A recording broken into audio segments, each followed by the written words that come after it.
আসসালামু আলাইকুম কৃষক ভাইয়েরা, আজকের ভিডিওতে আমরা জানবো আউশ ধানের চাষে ইনসিপিও কীটনাশক কি, এটি কোন কোন পোকা দমন করে, কখন দিবেন, কতটুকু দিবেন এবং কিভাবে নিরাপদে ব্যবহার করবেন।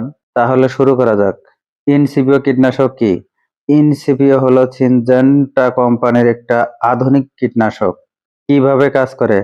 পোকার বায়োনোডাইন রিসেপ্টরকে আক্রমণ করে, পোকার মাংসপেশি অবশ হয়ে যায়, পোকা খাওয়া বন্ধ করে দেয় এবং মারা যায়। গাছের ভিতরে দিয়ে প্রবাহিত হয়, পাতার নিচের পোকাও মরে। ডিম থেকে বের হওয়া লার্ভাও মারতে পারে। দীর্ঘস্থায়ী সুরক্ষা 14 থেকে 21 দিন পর্যন্ত কার্যকর। বৃষ্টি সহনশীলতা স্প্রের 1 থেকে 2 ঘন্টা পরে বৃষ্টি হলেও কাজ করে। প্রতিরোধমূলক ও নিরাময়মূলক দুভাবেই কাজ করে। কোন কোন পোকা এনসিপিও দেবেন? মাজরা পোকা প্রধান লক্ষ্য: হলুদ মাজরা ও কালো মাথা মাজরা উভয় দমন করে। ডিম ফোটানোর আগেই লার্ভা মেরে ফেলে। ডেড হার্ট ও হোয়াইট এয়ার প্রতিরোধ করে। ইনসিপিও এই পোকায় সর্বোচ্চ কার্যকর। পাতা মরানো পোকা পাতা মুড়িয়ে সবুজ অংশ খেয়ে ফেলে, গাছের খাদ্য তৈরির ক্ষমতা নষ্ট করে। ইনসিপিও লার্ভা দ্রুত মেরে ফেলে। গলমাছি কুশির ভেতরে ডিম পাড়ে, সিলভার শুট তৈরি করে কুশি নষ্ট করে। আউশ মৌসুমে বেশি আক্রমণ করে। ইনসিপিও কার্যকরভাবে দমন করে। থ্রিপস পাতা রস চুষে খায়, পাতা কুঁকড়ে বাদামি হয়ে যায়, দ্রুত নিয়ন্ত্রণ আনে। সবুজ পাতা ফডিং টুংরো ভাইরাস রোগ ছড়ায়, রস চুষে গাছ দুর্বল করে। ইনসিপিও কার্যকর ভূমিকা পালন করে। বাদামি ঘাস ফডিং গাছের গোড়া থেকে রস চুষে খায়, হপার বার্ন তৈরি করে, গাছ পুড়ে যাওয়ার মতো দেখায়। ইনসিপিও ভালো কাজ করে। কখন প্রয়োগ করবেন? আউশ মৌসুমে প্রয়োগের সময়সূচি: চারা বয়স 10 থেকে 15 দিন হলে চারা অবস্থায় থ্রিপস ও গলমাছি দমনের জন্য স্প্রে করতে হবে। চারার বয়স 25 থেকে 35 দিন হলে অর্থাৎ কুশি অবস্থায় মাজরা পোকার মদ দেখলে স্প্রে করতে হবে। চারার বয়স 40 থেকে 50 দিন অর্থাৎ সক্রিয় কুশি, পাতা মরানো পোকা দমনের জন্য স্প্রে করতে হবে। চারার বয়স 55 থেকে 65 দিন হলে অর্থাৎ থোর থেকে শীষ বের হওয়ার আগেই মাজরা ও বিপিএস দমনে স্প্রে করতে হবে। আক্রমণের লক্ষণ দেখলে সাথে সাথে স্প্রে করুন। মাজরা পোকার মথ উড়তে দেখলে স্প্রে করতে হবে। ডেড হার্ট 5% এর বেশি দেখলে স্প্রে করতে হবে।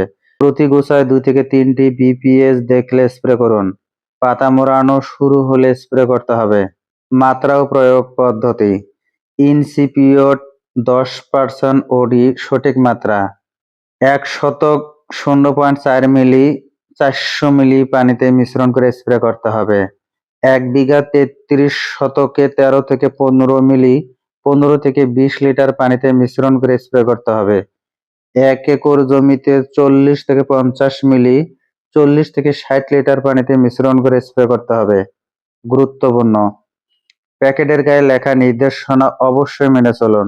মাত্রার বেশি দিলে খরচ বাড়বে, পরিবেশ ক্ষতিগ্রস্ত হবে। দ্রবণ তৈরির ধাপ: পরিষ্কার স্প্রে মেশিন নিন, অর্ধেক পানি ট্যাঙ্কে দিন, পরিমাণ মতো এনসিপিও ঢালুন, বাকি পানি যোগ করুন, ভালো করে নেড়ে মিশিয়ে নিন, সাথে সাথে স্প্রে করুন। স্প্রে করার সঠিক সময়: বিকেল 4টা থেকে 6টার মধ্যে স্প্রে করতে হবে। তীব্র রোদে বা দুপুরে স্প্রে করবেন না। বৃষ্টির ঠিক আগে স্প্রে করবেন না। স্প্রে করার কৌশল: পাতার উপর ও নিচ উভয় দিকে স্প্রে করুন। গাছের গোড়াও স্প্রে দিন। বিপিএস এর জন্য সমান গতিতে হেঁটে স্প্রে করুন। বাতাসের বিপরীতে স্প্রে করবেন না। ইনসিপিওর বিশেষ সুবিধা: কেন ইনসিপিও অন্যদের চেয়ে ভালো? দীর্ঘস্থায়ী সুরক্ষা: একবার দিলে 14 থেকে 21 দিন পর্যন্ত কাজ করে। বারবার স্প্রে করতে হয় না। খরচ ও পরিশ্রম দুটোই কমে। ট্রান্সলামিনার কার্যকারিতা: পাতার এক পাশে স্প্রে করলে অন্য পাশের পোকা মরে, লুকানো পোকাও দমন হয়। বৃষ্টি সহনশীল। ওডি ফর্মুলেশন তেল ভিত্তিক, স্প্রের পরপরই বৃষ্টি হলেও ভালো কাজ করে। নতুন গ্রুপের কীটনাশক: অন্যান্য পুরনো কীটনাশকের প্রতিরোধী পোকাও কাজ করে, পোকার মধ্যে এখনো প্রতিরোধ ক্ষমতা কম।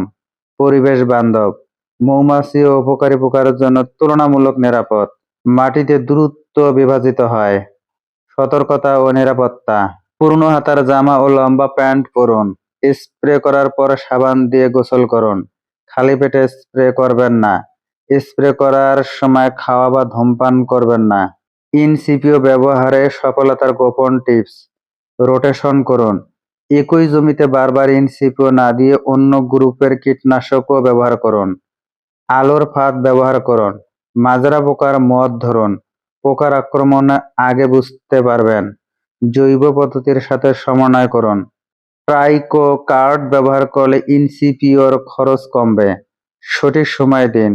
পোকার ডিম ফোটার সময় দিলে সবচেয়ে বেশি কার্যকর হয়।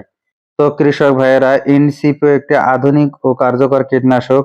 সঠিক সময় সঠিক মাত্রায় ব্যবহার করলে আউশ ধানের পোকার আক্রমণ থেকে ফসল রক্ষা করা এবং ফলন ভালো করা সম্ভব। মনে রাখবেন, কম খরচে বেশি ফলন পেতে হলে সঠিক জ্ঞান ও সঠিক পণ্য ব্যবহার করতে হবে। ভিডিওটি দেখে যদি বিন্দু পরিমাণ উপকারে আসে, ভিডিওটি অন্যদের মাঝে শেয়ার করে দিবেন। ধন্যবাদ।